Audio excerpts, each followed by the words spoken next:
Events which will or will it not eventually go down today. Well, joining us now, Bello Ismail, Secretary for Lagos State, Nigeria Labour Congress Chapter. Morning, and thank you for coming this morning. Good morning, gentlemen. Well, again, here we are again talking about this fuel subsidy. Almost sounds like it's going to be a matter that Nigerians will keep looking at every now and then. Today, Labour plans to go on strike. Yes, perhaps you just tell us about what really is going on with this fuel subsidy, just darting back and forth. I think for Labour, the first subsidy thing is for us a settled matter. Settled in the sense that our position is clear. We believe there's a lot of inefficiency in the system, and that is what needs to be corrected.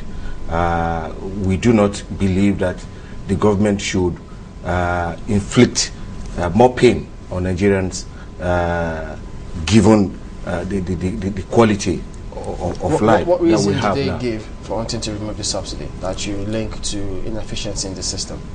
No, it's not about what reason they give, because the first subsidy issue is not a new issue. First subsidy is as old as the Babangida regime, 1988. And if in 1988 you are talking about subsidy, and in 2011 you are talking about subsidy, we think something is fundamentally wrong. And Nigeria is not the only oil producing country.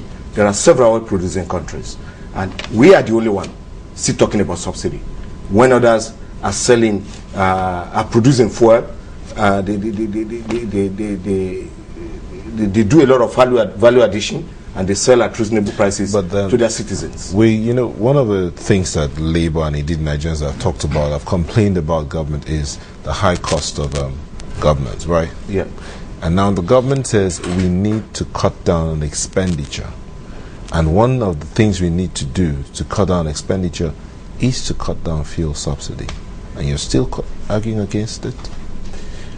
Well, I don't know how you say it, but okay, let's look at it this way. It is believed that government spends about 100 plus naira to subsidize fuel, while handling of fuel on a daily basis, and the market has spent just about 15 naira thereabout. If you calculate that on a monthly basis, government spends billions of naira daily to subsidize. But you need to find out, how did that come about? Why is government spending that money? If at all that money is spent. Government is spending that money because Nigeria is importing fuel. Government is spending that money because Nigeria is not refining fuel. It's not refined it, it's crude. So if you took Obasanjo regime 8 years, no addition to our refineries, no repairs to our refineries, Jonathan spent, Yaradua came in, Jonathan came in, together they spent about 4 or 5 years after Obasanjo. Altogether, under the new democratic dispensation, we talk about 12, getting to 13 years now. Yet nothing has been added. And yet you want to believe the argument about subsidy. When at that point, the point we raise is that, look, you need to invest on infrastructure, you need to fix our refineries, you need to expand the production capacity. If they had done that, I'm sure at this stage, nobody will be talking about a subsidy. Because there's a lot of inefficiency in the system, and Nigeria as a nation, the leadership of Nigeria as a nation does not prioritize its activities. If we had prioritized our activities, at this point, we'll not be talking about fuel subsidy. You will recall that when Yaradua came in, we prolonged battle, and we had an understanding that he was not going to improve fuel prices. And as far as we are concerned, that understanding stays, because there were fundamental issues that Labour raised that government needed to do. Those things were never done. So if you had a discussion and you said, no, we needed to do ABCD, and you didn't move to do those things, will you then come back and say, okay, look, just so that we'll have clarification, what are those things that Labour said should be done? Let's just clarify on that. First, there should be investment in that sector. There should be local refining capacity. What has happened to that? I mean, it should be improved. Port Harcourt, Warri, Kaduna refineries, we know the challenges of the Niger Delta region. We overcome that. But have we really overcome improving our local capacity to refine crude? That needs to be addressed. And until we see substantial effort being put in that direction.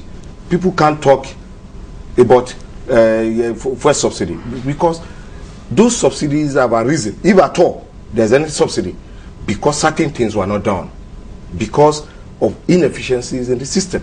When we talk about certain things, Nigerian people can't pay for those. Comrade, let me come in here. The match against, the proposed hike in petroleum products by Labour and its allies is today. But if you talk about all of this, the government is also saying that, well, they're still with you people on the same page. They understand that certain things have not been done. And it's as a result of the monies they spend on each petroleum product, AGO, that is diesel, DBK, kerosene, and as well as the petroleum product, that has made it so impossible for them to carry out some of these developments in the sector. Are you aware of that? In fact, for us, the action today, the rally today, is actually not essentially for petroleum subsidy. The regulation is essentially to give support to the Senate committee work on privatization, the ongoing probe. You know, that's the main focus. But of course, because the government and other agencies of government are already talking about subsidy issue, and we already have a position, we're also going to use that rally to reaffirm our position. But essentially, we are saying that the Senate is doing the right thing, because again, we are where we are with regards to petroleum because of a lot of lack of transparency, a lot of inefficiency in our petroleum sector. Does this connect with your stance on deregulation? The oil subsidy? The removal of the oil subsidy? Yeah. Is it in connection, or is it in the same philosophy or principles with your stance yes, it's on deregulation? Of course, NSC has a big volume of document, you know, that is based on some studies done by experts. And there has been several committees. I've served on one in 2004. We toured the entire facilities, petroleum facilities in the country. What did you find? They were in a bad state. Isn't that what the government is saying, that they are already in a bad state? For how long will they be in a bad state? But when they take off this, that the monies accrued, I haven't taken off the subsidy, the money they generate finally will be plowed into revamping these comatose I think refineries. our problem is not money.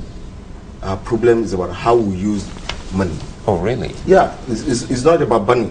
Because if you look at the revenue that Nigeria generated from oil, from crude oil, arising from, you know, the increase in the international prices of oil and the surpluses that were generated, how did we use them? How did we use them? We share them among the tiers of government. What did they use them for to do? They steal this money. We all know that. So we are saying that we have had opportunity to have done serious investment in this sector that will have turned around things in the country. So the ordinary people will not be called upon to make that sacrifice, to make further sacrifice for the political elite to continue to continue to feed on the nation.